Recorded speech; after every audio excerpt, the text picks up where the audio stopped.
Hello art friends, welcome back to Paperlicious Design Studio. Melisa here with another Index Card of the Week tutorial. In today's video, I'm trying a new technique. It's a resist technique with the Distress Resist Spray by Ranger, and oh my gosh, this card turned out awesome.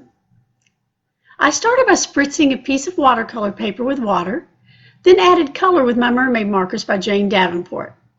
I picked up my markers at Michael's with 40% off coupons. I'm not sure if they still carry them or not. I love how vibrant the colors are. I'm using the Wow Heat tool now. It has a higher setting for when you want to emboss quickly and a lower setting that doesn't blow out as much air that you can use to dry your projects.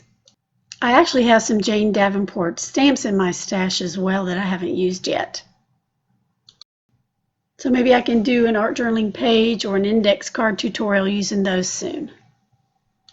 So far this is going well, and really the only colors that don't mix well together are that green and pink. And notice how I'm being very careful when I'm putting those two beside each other. So I'm wondering if the resist spray is something that you guys have and maybe you've been hoarding it and haven't used it yet. I think it's been out a few years now. I know it's been out at least since 2018 because I watched an informational demo video by Holtz from Creativation 2018. If you're going to try this product, you definitely want to watch that video first. I'll link it in the description box below the video. So the way the resist spray works is just like if you were to use an embossing ink and embossing powder and then a heat tool, except for you don't need all those steps. You spray or pounce it on, let it dry for a couple of minutes, and then you're ready to go. It seals whatever you put it on top of and makes it waterproof. It also has a little bit of a texture to it. Instead of spraying it, I opted to pounce on my resist spray. I didn't even want to try to spray it after watching that video by Holtz. He says this stuff sticks to everything, every surface, and you can't get it off. And he actually didn't realize that, and he got it on his computer and had to use a razor knife to get it off. So if you do decide to spray it, use it inside of a box. And as soon as you're done with your stencil, drop it in a bowl of water until you can clean it properly. He also said as soon as you're done spraying it to just wipe the tip off where the spray comes out with a baby wipe and put the cap back on, and it shouldn't clog up. I'll link you to his video in the description box below.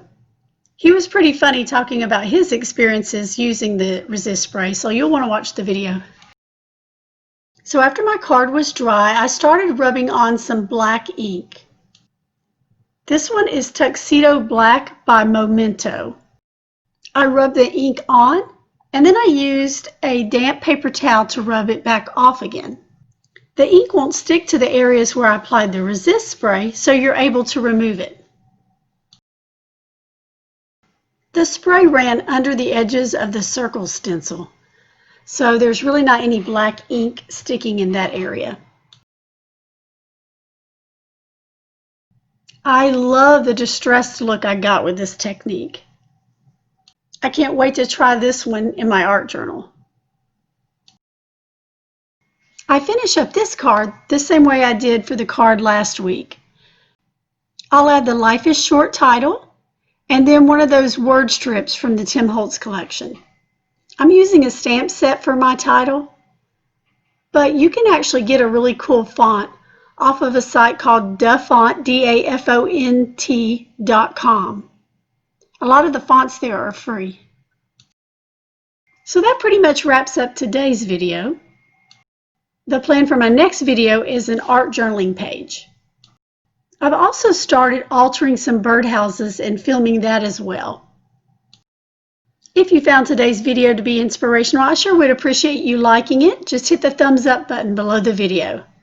See you next time.